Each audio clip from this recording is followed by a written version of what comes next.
Nico Ferret, Nico Dan, on est rendu à l'UTMB, la grande trotte que Nico Dan a complété l'année passée. Félicitations, mon ami. Si, c'était une belle trotte. Une belle petite trotte. L'UTMB, encore une fois, on a des pages et des pages de favoris à essayer de démêler. Histoire quand même particulière, on s'est écrit à ce sujet-là dans la journée, dans les derniers jours, puis je pense que ça vaut la peine qu'on en parle avant même qu'on parle de nos prédictions, mais on a quand même trois anciens gagnants qui sont de retour. Jim Wamsley qui l'a gagné en 2023, Vincent Bouillard en 2024 et Kylian Jornet en 2008, 2009, 2011, 2022. Donc, retour de ces trois UTMB Legends, comme ils appellent, hein, les anciens gagnants. Côté des femmes, on a aussi deux gagnantes, celle de l'an passé, Ruth Croft, et celle des années précédentes, 2019, 21 et 23, c'est la reine Courtney Dauwalter. Donc, on a 5 personnes qui ont déjà remporté l'UTMB, qui sont de retour, qui combinent pour une dizaine de victoires ensemble. Par contre, je pense que, bon, avec les infos qu'on a en ce moment à 2 semaines de la course, et Jim, et Vincent, et Kylian, il y a beaucoup de drapeaux rouges. Nico Fréret, c'est quoi ton analyse de ces trois gars-là qu'on mettrait dans nos top 3 si c'était tout le monde en pleine santé, hein? C'est difficile à analyser. En fait, c'est plutôt des incompréhensions.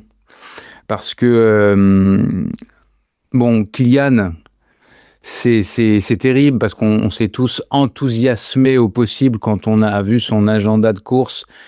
Vous vous souvenez, hein, et il avait rajouté Zegama pour les 20 ans, mais on avait toutes les courses auxquelles il tenait, où il a performé, enfin toutes les courses, il a performé partout, mais la Western States, et l'UTMB, et Sierzinal, et Zegama, je les ai pas donnés dans l'ordre, mais quant à ça, à ton calendrier de course, et que tu t'appelles Kylian Jornet, waouh, t'as gagné toutes ces courses-là, tu reviens, c'est un peu un espèce de, c'est quasiment un jubilé, quoi. Ouais. Après Et des années où puis, je faisais un peu de compétition et des grands projets, des traversées ouais, de ouais, toutes ouais. les Alpes, des traversées de tous les sommets de 4000 mètres aux États-Unis, des projets multijours, là, il revenait à Ouais.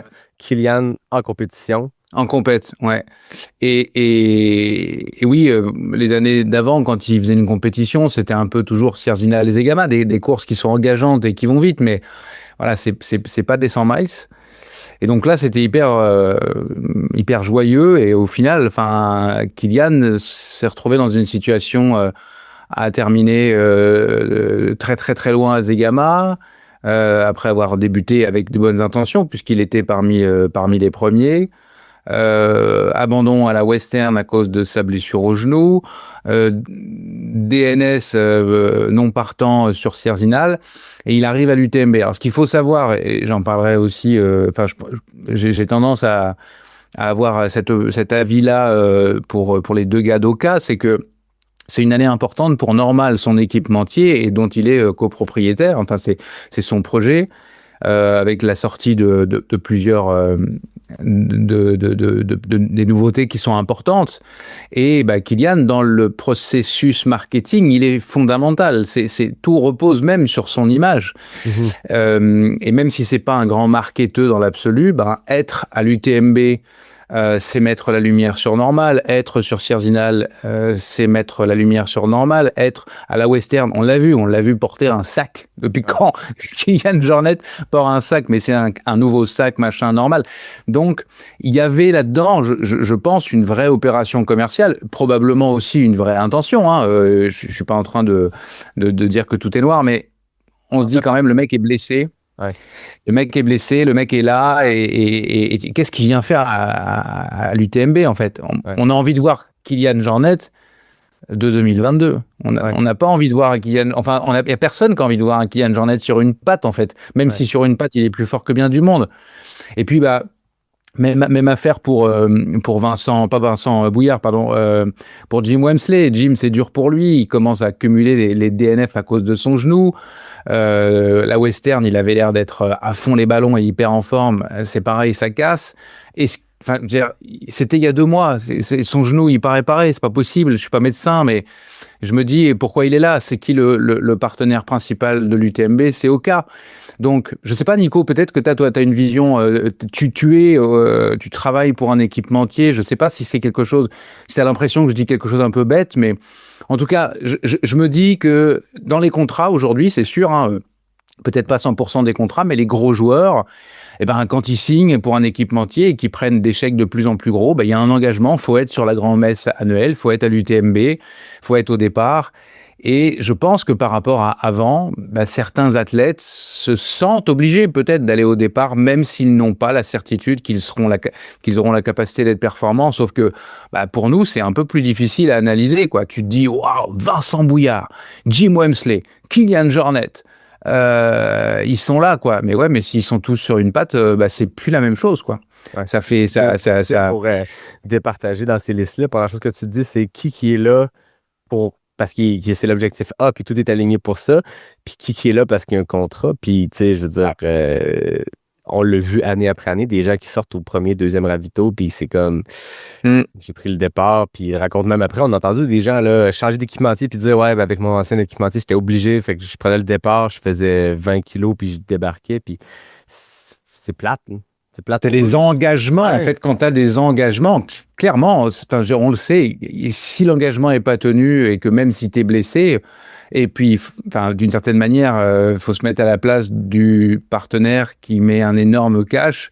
Si son athlète est tout le temps blessé et qu'il n'est pas là où on a envie qu'il soit, bah, en gros, l'argent, il a peut-être été dépensé pour rien. C'est pour ça qu'il y en a qui sont athlète avec aussi des capacités à être très bon en communication parce que ça vient compenser quand les choses vont moins bien, tu vois.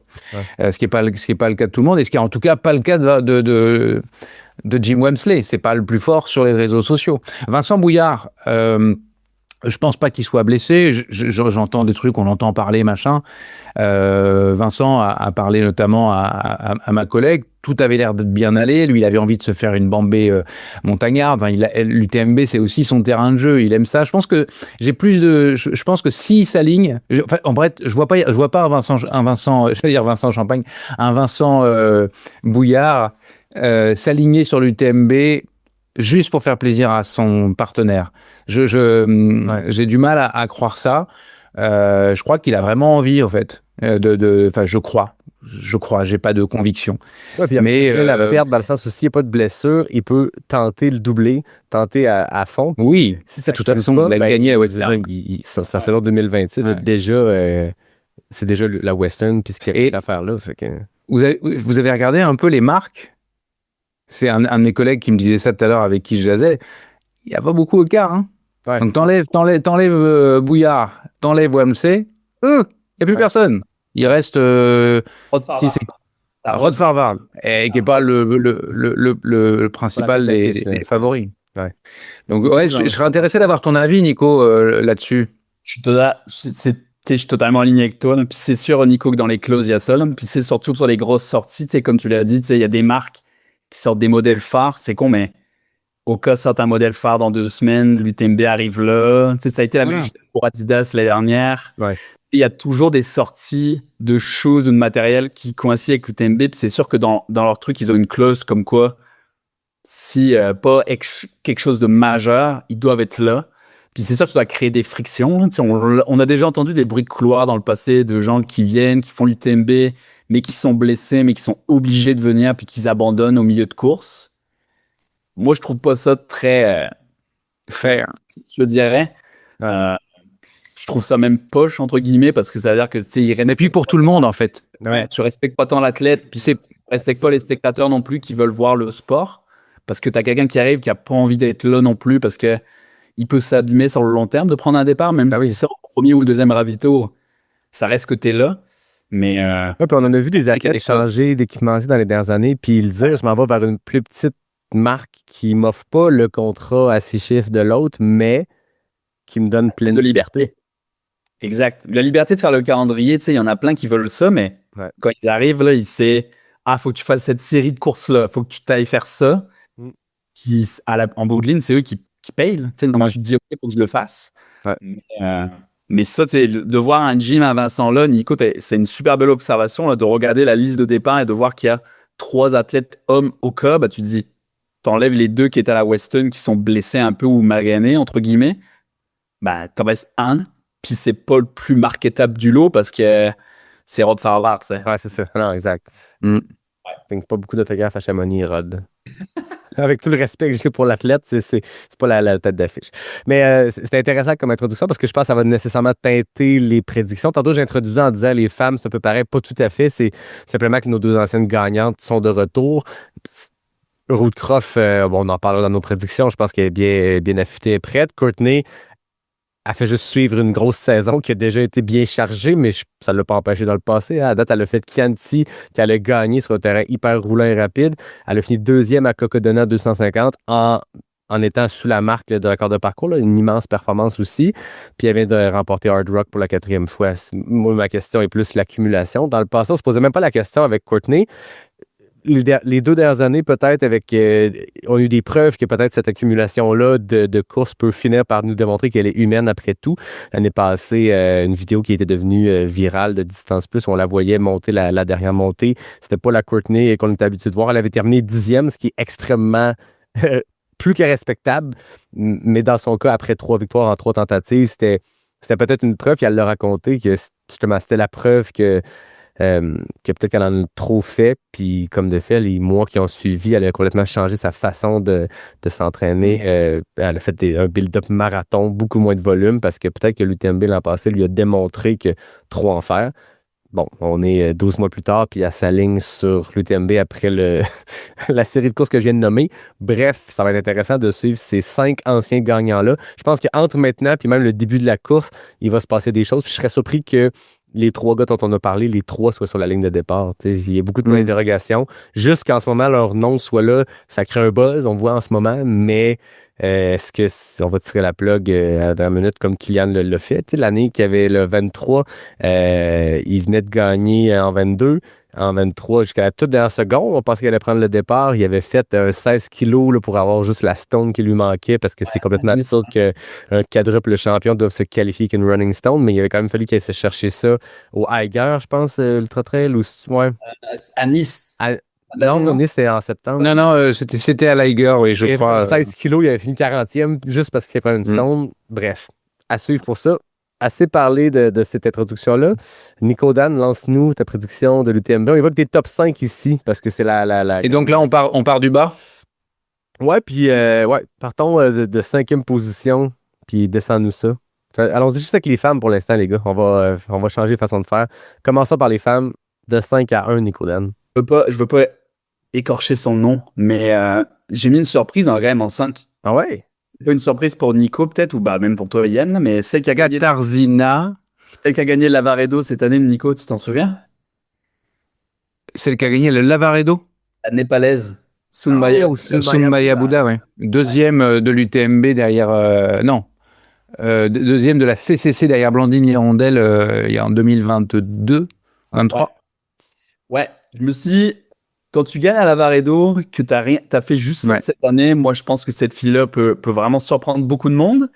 En 4e, j'ai mis Henriette Albon. Mm-hmm. Oh wow. C'est son premier 100 miles, hein? Ouais, mais je sais pas, j'ai un bon feeling. Après, j'ai mis 3e, j'ai mis Blandine. OK. 2e, j'ai mis Courtney. Et première, j'ai mis Ruth Croft. Ouais, comme l'année dernière, je me dis que Ruth, elle peut être... Elle fait le doublé. Ouais, je pense que c'est le doublé. Intéressant. Qui s'est pas fait souvent le doublé hein, dans l'histoire du TMB. Tu regardes, là, c'est quand même très rare. Tu sais, une Courtney a toujours eu une pause entre ses victoires. Kylian a fait un doublé. Oui, le doublé a fait un back-à-back, là. Ouais, le doublé back-à-back. C'est pas d'avoir 2 victoires, mais vraiment de les faire 2 années consécutives. Ça s'est pas vu souvent. Ni Courtney, ni Kelly Scheid l'a fait. Lizzie Alker l'a fait, mais genre en 2006, je pense. Nico Fréret, 5 à 1 chez les femmes. Tu parlais d'un nom compliqué, donc je pensais que tu avais le même que le mien pour la 5e joueuse. J'ai hésité pour la 5e avec Jasmine Loser, mais j'ai décidé d'y aller avec une Polonaise, Katarzyna Bombrowska. Ouais, ok. Bombrowska, pardon. Ouais. Elle est solide et elle commence à avoir une belle expérience sur l'UTMB. DNF en 2025, 32e en 2024, 6e en 2023. Ah non, je l'ai fait à l'envers, là. Et 18e en 2022. Oui, ça marche pas, mon affaire, là. Ah oui, non, c'est ça.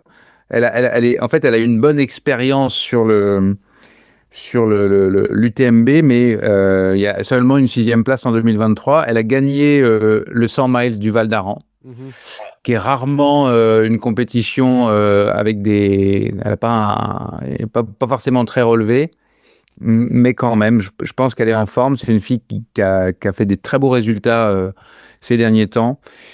Petit feeling comme ça. Intéressant. 4e, Lucie Bartholomeou, que je verrais bien plus haut aussi, mais je sais pas, peut-être qu'elle a peut-être un peu trop cumulé et fait des grosses séances, un peu du mal c'est aussi ce que j'entends dans son entourage. Il y en a qui ont peur qu'elle en ait trop fait. Ouais. Ben, c'est une bonne lancée parce que, tu sais, elle a eu un buzz 2018-19. Elle a eu quelques années où on la voyait faire du Ironman, faire un peu autre chose. Ouais. Elle est revenue. Puis moi, ce que j'ai noté de Lucie, c'est sa progression sur l'UTMB. Elle a fait les 3 dernières éditions. En 23, elle termine 10e. C'est pas tant les positions qui m'intéressent. Elle a fait 10, 10 et 7. Mais en 23, elle a fait ça en 27h40. L'année suivante, elle a retranché 1h45 à son temps. Elle a fait ça en 25h55. Puis l'année passée, elle a retranché une autre heure. Fait qu'entre 23 et 25, elle a retranché quasiment 3 heures à son chrono. Elle maîtrise le truc, là, je veux dire, 3 top 10 consécutifs, c'est toute une régularité sur ce parcours-là, mais aborde beaucoup, tu sais, Transvulcania, Lavaredo. D'habitude, les athlètes, historiquement, dans les 20 dernières années, on voit beaucoup d'athlètes combiner une ou l'autre de ces deux courses-là pré-UTMB. On fait Lavaredo avant l'UTMB, on fait Transvulcania avant l'UTMB. C'est des terrains où il y a une bonne compétition, terrain qui peut peut-être être un peu similaire ou taper sur les mêmes forces. Et elle a fait les deux. Elle s'est pas cassée la tête. Elle dit, le monde se prépare en faisant Transvulcania, Lavaredo. Je vais me tellement les deux. Mais toujours, elle est vraiment le fun à suivre, l'Australienne. 2 fois 2e, et puis il y a quelque chose qui se regarde aussi, on en a très très peu parlé depuis le début, mais c'est le niveau de performance, et du moins selon l'index UTMB, donc l'indice de performance, ces 2 dernières courses, c'est ces 2 plus grosses performances. À Lavaredo, là, le 120 km, 824. Ouais. Et moi, en tout cas, ce que j'entends de ceux ou celles qui ont couru avec elle, notamment sur la première partie de l'année, ils l'ont trouvé strato. Donc, j'espère qu'elle n'est pas cramée par rapport à tout ce qu'elle a fait sur le début de l'année. Mais je mise sur le... en fait, c'est une 4e place. Hein, ce serait peut-être décevant pour elle, mais je pense que... à mon avis, elle va être une des joueuses devant. 3e, Courtenay.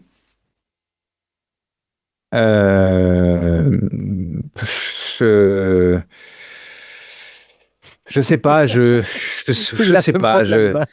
En fait, avant, Courtenay, elle n'était pas battable. Ouais. Donc, c'est un peu comme Tove Alexanderson. On se posait pas trop la question, il n'y avait pas trop d'hésitation. Aujourd'hui, on sait que Courtenay, elle est battable. Elle est plus imbattable. Elle l'amène là aussi, je veux dire. Ouais. Elle avait l'habitude d'arriver à l'UTMB avec 1 ou 200 000 dans les pattes. Là, elle a un 120 kg, mais elle a un 250 miles. Ouais. Et un hard rock, puis elle a l'air d'être sortie décrissée de sa hard rock. Excusez le terme, mais elle l'a raconté. C'est sa 4e victoire, puis elle n'a jamais terminé ce course-là sans passer la nuit à vomir. Puis tu sais, c'est une course qui est difficile, beaucoup plus que l'UTMB à bien des égards, puis elle a l'air d'être sortie maganée de là. Ouais. Ouais, en fait, je l'avais même sorti de mon top 5 initialement, puis je dis, ah non, quand même. L'année dernière, effectivement, elle termine 10e et tout. Je crois que je sais pas si j'ai, parce que j'ai plus envie de la voir sur le podium que parce que j'y crois. Mais en tout cas, je dirais que ça me plaît d'avoir du suspense, tu vois. Ouais. Quand avant, on dit, bon, il y a Courtenay, bon, voilà, c'est pour Courtenay. Là, non, c'est plus aussi évident. Ouais. En 2e, alors là, c'est quand même un coup de poker. Blandine Hirondelle.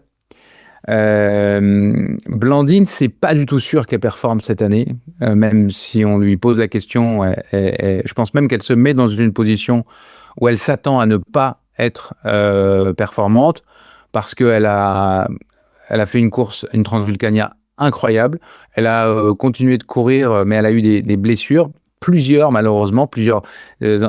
choses qui l'ont embêtée. Bon, elle a décidé d'être positive. de respecter son corps et de reculer, de moins courir que ce qui était prévu. Voilà, récemment, elle a fait une course, elle a terminé première au classement général, donc elle sait encore courir, etc. Mais quelle est l'ampleur exacte de son état physique aujourd'hui? J'ai comme l'impression, quand on l'écoute un peu parler publiquement, hein, qu'elle a fait un peu le deuil. C'est un peu, bon, ben, je pourrais pas y aller avec toute l'énergie que j'avais envie d'y mettre, mais j'y vais quand même parce que j'ai envie de voir. Bon, bah, c'est pareil. En fait, Blandine nous crée, tout comme Courtney, un magnifique suspense. Est-ce qu'elle va être performante? Moi, j'ai envie d'y croire. C'est mon amie, je l'aime beaucoup. Elle a gagné la Diagonale des Fous en octobre dernier. Elle a battu le record de la course à la Transvulcania au printemps. J'avais l'impression qu'elle revenait à son summum. Donc, ouais, j'espère vraiment qu'elle va réussir sa course. Et j'ai du mal à voir quelqu'un d'autre que Woodcroft remporter cette UTMB. Là, pour le coup, Woodcroft, c'est pas une cumularde. Elle court de manière... elle court peu. Elle parle peu. Elle s'entraîne beaucoup dans l'ombre. C'est limite vraiment... c'est fou. Là. J'étais au 90 du Mont Blanc pour la première fois, d'ailleurs, au marathon du Mont Blanc. Et j'ai croisé Ruth. Je connais bien Martin Gaffuri, qui est assez connu dans le monde du trail, puisque c'est un commentateur à la télé, au micro, etc. C'est son amoureux dans la vie. Et donc, ils étaient ensemble, on l'a croisé plusieurs fois. Mais elle est tellement low profile, il n'y a personne qui la reconnaît. La vainqueur de l'UTMB se balade, il n'y a personne qui la reconnaît. Et elle est très heureuse de ça. D'ailleurs, il y a un film qui sort sur elle à l'occasion de l'UTMB. Et de ce que j'ai comme information, elle est super en forme. Donc, Woodcroft pour un doublé back-à-back. Et là là, vous me faites pas regretter, douter, mais j'ai envie d'y aller. J'ai fait des choix assez audacieux, chauvins pour vous, mes amis français, avec des Français en tête, avec Thomas Cardin, que je vous ai peut-être surpris avec ce choix-là. J'y vais avec... Il gagne l'UTMB chez les femmes. Oui, c'est ça. Thomas Cardin qui gagne l'UTMB chez les femmes, ça surprend toujours, mais moi, je me dis, ça va se faire. Non, moi, je sais que depuis tantôt, on commence par le 5, mais je trouve que la transition est trop belle avec ce que tu viens de dire, Nico. Moi, je mets Blandine première. Moi, je pense que... Non, j'aime tellement ça pour vrai. Hein. Cette attitude-là de peut-être douter ou de se mettre moins de pression, c'est peut-être la clé. Je la vois rejoindre Ruth sur le trio, la triplée des distances de l'UTMB.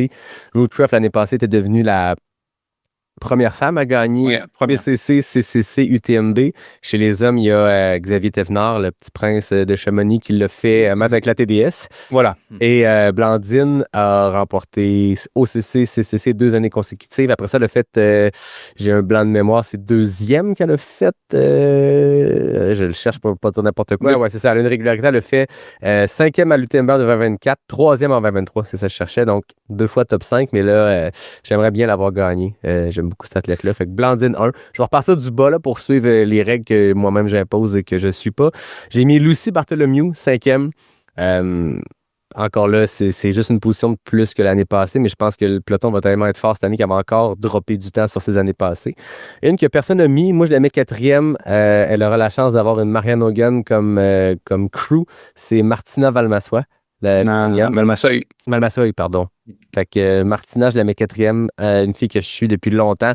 Je l'ai découverte comme animatrice des vidéos Salomon de trail. Elle était une athlète de skimo et tout ça. Elle faisait du trail aussi, mais on l'a connue comme ça 2018-2019. Elle animait ces vidéos-là. Puis maintenant, elle s'est rendu compte, qu'elle de courir aussi. Elle avait gagné la TDS, 5e place à l'UTMB. Gagné le mute aussi.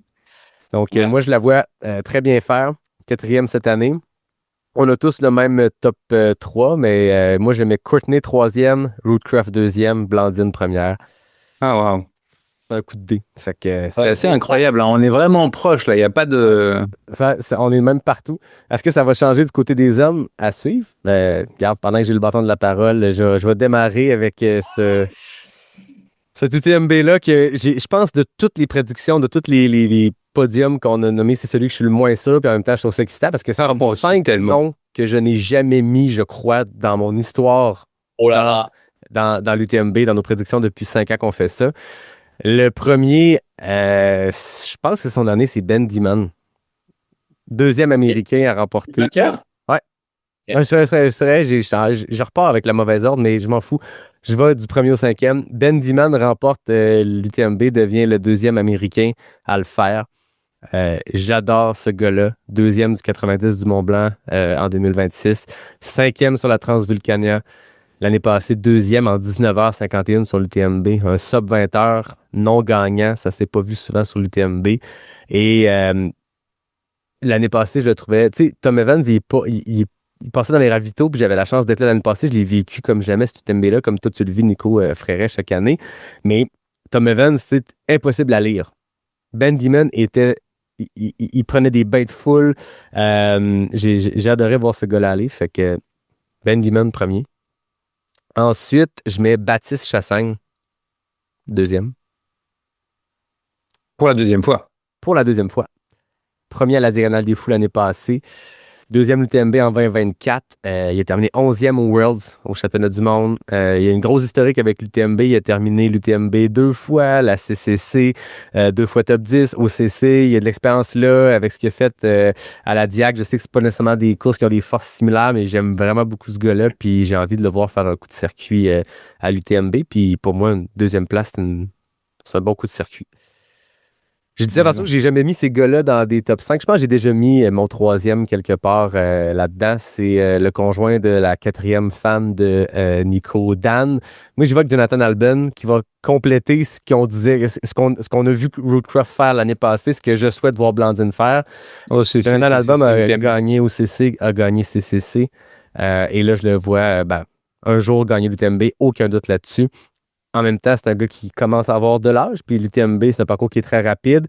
Moi, je le vois faire 3 cette année, puis après ça, entrer dans les légendes dans les 2 prochaines années. J'aime vraiment beaucoup ce gars-là. Petit setback de ça. Il y a un gros build-up, là, tu sais, OCC, CCC. Je le voyais déjà l'année d'après arriver sur un gros UTMB, puis il y a été 2 ans où c'était un peu plus difficile, DNF l'année passée. Mais bon, il a gagné la Transgrande Canaria cette année. Il est toujours en shape depuis tellement d'années. Un des rares qui a déjà battu Kilian sur une course. Ça veut dire quand même quelque chose. Donc, John Albon, troisième. Chris Myers, quatrième, notre deuxième de la Western State. Je le vois très bien faire. Il a gagné le Fuji 100 miles. Terrain assez similaire. Pas beaucoup de compétition comparé à l'UTMB, à Fuji, mais c'est un 100 miles avec 10 000 mètres de D+, assez roulant, rapide. Il revient d'un DNF à la CCC. Il y a une revanche à prendre sur l'UTMB. Un gars qui a fini deuxième à la Western States en 2025. C'est un gars que j'aime beaucoup suivre. Je dis ça pour chacun, mais j'aimerais vraiment le voir faire un top 5 comme ça. Et le cinquième, c'est celui qui a mené une bonne partie de la course l'année passée, qui amène un vent de fraîcheur sur ce sport-là. Théo Détienne. J'ai même descendu, les gars, imaginez. L'année passée, il est parti comme une balle, il a mené, mais je pense que c'était un rythme. Il est parti en folie. Mais c'est mon dark horse. Je sais qu'il est comme la 20e index de la liste. Je sais que c'est pas le encore en dessous. Mais j'ai envie de le voir répéter. J'aime vraiment son approche. Il amène un vent rafraîchissant dans tout ce qu'on parlait tantôt, des marques, puis de prendre des départs pour rien, puis la professionnalisation du sport. Ce gars-là se professionnalise clairement, mais il casse les codes. Puis j'adore ça. Je pense qu'on a besoin de Théo Détienne dans le sport pour venir un peu enlever le balai dans le cul qui commence à se rentrer profond dans le trail, qu'on n'aime pas. Fait que ça prend des Théo Détienne. Vous me coterez là-dessus. Vous y ferez parvenir à Théo. Mais ouais, Théo Détienne, 5e sur cette UTMB. Voilà. Beaucoup. Ouais, c'est intéressant. Hein. C'est mon top 5 le plus weird et éclectique des dernières années. Puis j'ai décidé de ne pas y aller avec la raison, ce coup-là, puis d'y aller avec des feelings. Mais Ben Dimon, j'y crois vraiment. Les 4 qui suivent, à suivre. Nico Dan? Moi, je vais faire comme toi, je vais partir de premier alors. Mais tu sais, moi, je voudrais qu'on réécoute les dernières et je voudrais que tu réécoutes qu'est-ce que j'ai dit les dernières sur Ben Dimon. Oui, c'est ça, je me rappelle. Mais Ben Dimon, moi aussi, direct premier. Ah ouais? Ça fait, et ça, je pense, ça fait 2-3 mois que j'y pense, puis je dis, s'il est là, le mec, il veut gagner l'UTMB, là. Genre, il est mindé juste pour ça. Donc, Benziman premier. Deuxième, j'ai mis Jonathan Albon, moi. Oh! Ouais. Ça me réconforte dans mes choix. Je suis pas tout seul à faire ces choix-là, je suis content. Ouais, Jonathan Albon deuxième. Et je me dis que lui aussi, c'est quand même un terrain qu'il aime bien. Il a pas fait beaucoup de courses cette année. Donc, je pense qu'il va arriver là frais. Il a coupé totalement son Strava depuis le mois de juin. Mhm. Coupé. Genre, il s'entraîne en incognito. Donc, pour moi, ça veut dire qu'il est en train de préparer un casse. C'est un coup. Un petit coup, là. Troisième, mon coup de cœur de trail, le Baptiste Chassagne. Je pense que Baptiste, il adore l'UTMB, puis il va bien performer cette année. Quatrième, j'ai mis Hannes. Mhm. Et cinquième, j'ai quand même mis Vincent Bouillard. OK. Ouais, j'ai quand même mis Vincent Bouillard. C'est quand même dur de se dire, on en a parlé tout à l'heure, hein, de blessé, pas blessé, fatigue, pas fatigue. Mais là, il est au camp de Hoka, ils ont l'air de s'entraîner, etc. Il a fait la reco apparemment aussi du parcours. Donc je me dis, quitte à pas mettre Jim, je vais en mettre un des deux. Mais je pense que Vincent peut bien faire. Mais ouais, Ben, j'ai limite aucune hésitation. Ouais, aucune hésitation. Donc j'ai hâte de voir ce que Nico. Est-ce que Nico aussi va nous suivre dans le Ben Dimon Fan Club? J'ai failli. Alors, pour être tout à fait honnête, mon premier prono, c'était Ben Diman en premier et sans réflexion, tu vois. Il va pour la victoire. Et- Là. Ça fait 4 ans qu'on fait les Jazz de Geek qui n'a pas Ouais. gagné les prédictions. Ouais. Là, il... Mais il a fait une erreur. Il a fait une erreur grave. Oh. Ouais, je pense qu'il a fait une erreur grave et je comprends pas. Sportivement, c'est problématique. Il s'est rasé. C'est le qu'est-ce qu'on sait pas, Nico? Pourquoi? Il a été pris dans un scandale qu'on n'a pas vu aller ni toi ni moi. Non, mais tu sais, si j'enlève ma grosse barbe là, je vais ressembler à un poussin. Ben, Ça barbe. Ben Diman, pour moi, c'est le plus beau gars du pack, quoi. Il est beau, il est charismatiquement beau, là. Tu sais, il a vraiment. Et cette barbe, pas vrai. Enfin, ouais, peu importe si c'est une barbe de 3 jours de machin, c'était. Je sais pas, il y avait une question. Il y avait un truc en plus, physiquement, et il s'est rasé. Et il ressemble à un poussin. Non, évidemment, c'est pour la joke, mais j'aime beaucoup cet athlète, mis à part le fait qu'il est pas toujours hyper cool avec les médias, mais en même temps, c'est son choix. Il est pas grand fan d'interviews. C'est difficile de les obtenir et voilà, on n'est pas obligé de se jeter sur les micros. Donc, les occasions de l'interviewer ont été rares. En fait, pour ce qui me concerne, je crois que ça date de sa victoire au Mute à Madère. Mais il m'avait fait forte impression. Et après tout, ce qu'on lui demande surtout, c'est de réussir à être fort et à performer.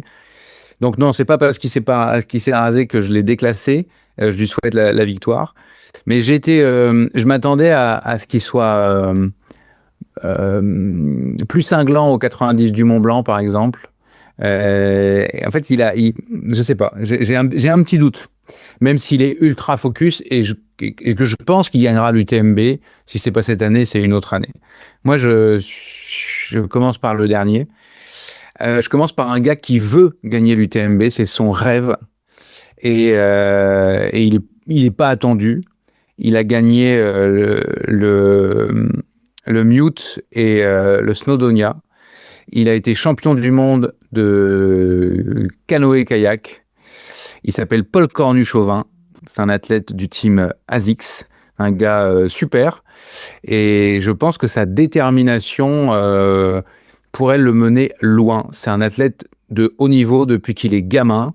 Il sait comment on se prépare à une épreuve ultime. Donc je ne serais pas étonné de le voir sur ce top 5. Quatrième, Hannes Namberger. Il est de nouveau très en forme. Et mine de rien, Hannes Namberger, c'est 8e, 6e, 4e de l'UTMB. Il a encore gagné pour la 28e fois le Lavaredo. Oui, le Lavaredo. Le Lavaredo. Ouais, il gagne sans arrêt. Il est à 3 ou 4 victoires. Là. Il y a 4 victoires, je crois, et record à chaque fois. Donc, je pense que, enfin, à moins qu'il pète, qu'il ait quelque chose de problématique, s'il va au bout, ça devrait être assez haut. Ben Diman en 3e position, même si spontanément je l'aurais fait gagner. Et j'en ai plusieurs, mais j'ai mis Baptiste Chassagne en 2. Ce qui serait en soi une sacrée performance de faire une deuxième place. Baptiste, il est vraiment différent des autres athlètes à tout égard. Il prend son temps, il est calme. Je pense que c'est pas une posture, ou ce n'est pas que une posture. Il fait pas 56 courses. Là, il a fait quelque chose de particulier, moi, qui m'a expliqué. J'ai pas entendu d'autres personnes le faire. C'est qu'il a fait une coupure après sa victoire. Donc, il a gagné la Diagonale des Fous en octobre. Il est reparti au travail assez rapidement. Il est allé gagner. Bon, il a fait une saison un peu hivernale, bien sûr. Il est allé gagner le Grand Raid du Ventoux de manière assez autoritaire. Puis il a coupé. Il a fait comme si c'était off-season. Il a vraiment coupé 3 semaines ou 3 semaines, pas de sport, rien du tout. Il est devenu restaurateur, c'est-à-dire qu'il était dans la communication. Il est devenu co-gérant d'un restaurant chez lui à Combloux. Ça l'éclate. Il fait du service 2 fois semaine au 90 du Mont Blanc. Donc il fait une 4e place alors qu'il revenait, c'est-à-dire qu'il commençait à recharger la mule. Et donc 4e du 90 du Mont Blanc, quand tu es au début d'une prépa, franchement, c'est solide. Et le dimanche, donc là on est le vendredi, le dimanche, il me disait, ouais, je vais servir, quoi. Et juste l'idée, ça me plaît. Donc il est rigolo, je pense qu'il est vraiment méga structuré. Et ouais, je le vois bien. Honnêtement, je pense que je serais pas surpris qu'il gagne un UTMB aussi cette année ou une autre année, mais il est câblé pour ça. Ouais, voilà. Et ça va vous surprendre par rapport peut-être à ce que j'ai dit, mais je vois bien Vincent Bouillard gagner pour la 2e fois un UTMB. En fait, je me dis que si Vincent Bouillard, alors effectivement, je vais peut-être avoir une mauvaise surprise, il va pas prendre le départ, mais si Vincent Bouillard prend le départ, je pense que ce gars-là ne prend pas le départ si c'est pour acheter du terrain, se montrer, montrer le maillot, etc. Puis je pense qu'il a Enfin, voilà, il nous a déjà surpris plein de fois. Il nous a surpris en gagnant l'UTMB. Il nous a surpris en gagnant la Western States. Je pense qu'il peut nous surprendre en pensant qu'on l'attend pas et que oui, il peut regagner l'UTMB. Donc, Vincent Bouillard, Baptiste Chassagne, Ben Diman, Hannes Stamberger et Paul Cornu-Chauvin. J'adore. Encore une fois, on n'est pas loin, mais l'UTMB, c'est peut-être l'épreuve où on a un peu plus de choix éclectiques l'un de l'autre parce que les 3 premiers, on était sur les mêmes 3, 4, 5 personnes, mais très, très intéressant. C'est pas si mal nos prédictions, je trouve, pour des gars qui ont eu à peu près 4 heures entre le moment où la diffusion des élites est sortie et le moment où on enregistre, mais c'est la réalité de nos horaires présidentiels et de l'UTMB qui nous a fait patienter un peu. Merci beaucoup. Aucun de nous n'avons mis Kilian Jornet et Jim Wemsley. Ça, c'est une première, quand même. Imagine s'ils finissent 1 et 2, on va se taper sur la tête. Bon, moi, je serais content. Enfin, honnêtement, content pour eux. Ben Diman. De toute façon, moi, je gagne jamais. Alors, Jim a été longtemps sur mon podium quand même. Jusqu'à 15 minutes avant l'appel. Tu l'as pas. Elle, elle a fait. J'ai vu une vidéo de lui et Poupy qui s'entraînait, mais j'étais genre. Faut pas que je le regarde. Non. Merci beaucoup de votre temps en prévision de ces épisodes-là, mais aussi de votre temps au quotidien à nous écrire dans ce fil de conversation-là qui est, bon, nous, on se parle les 3 ensemble devant le micro une fois par année en Josette de Geek, mais on se parle quasiment tous les jours en continu sur les actualités trail qui se passent, les petites rumeurs, les off the record qu'on garde entre nous, mais toujours un grand plaisir de geeker avec vous, les gars. L'année passée, on était les 3 à l'UTMB en même temps, ce qui était assez rare. Cette année, Nico, Dan et moi, on ne sera pas au cœur de Chamonix, mais Nico Fréret, on va suivre ce que vous faites avec Distance Plus. C'est toujours du contenu de grande qualité. Vous êtes mon préféré à suivre. Et je le dis aux gens qui écoutent, si vous voulez passez un bon UTMB, suivez le contenu de Distance Plus. Et le setup parfait pour suivre la course, c'est le téléviseur sur le YouTube de l'UTMB, le suivi live, et le téléphone sur Distance Plus pour voir qu'est-ce qui se passe en coulisses de la course ou en tout cas ce qui se passe ailleurs avec une vue différente sur la course. Donc, merci Nico Dan. Bon Boréalis ce week-end. Merci à Nico Fréret. Bon rush jusqu'à cet UTMB. Et moi, je vais remercier mes partenaires. Merci à NAC, qui est le partenaire principal. Merci à Mox Mocktail, à Noctem et à Café Charlevoix. Merci à David Hébert pour le design graphique, Fred Desroches pour le thème musical. Et à tout le monde, je vous souhaite un très bon UTMB. Ça se pourrait que le prochain épisode soit encore dans cette thématique-là. On va boucler la boucle avec un triplé. Ça sera sans les Nico, mais ça sera avec d'autres gens qui seront peut-être sur ces sentiers-là. Donc, à suivre pour un prochain épisode de Pas sorti du bois, le podcast 100% Trail. Salut!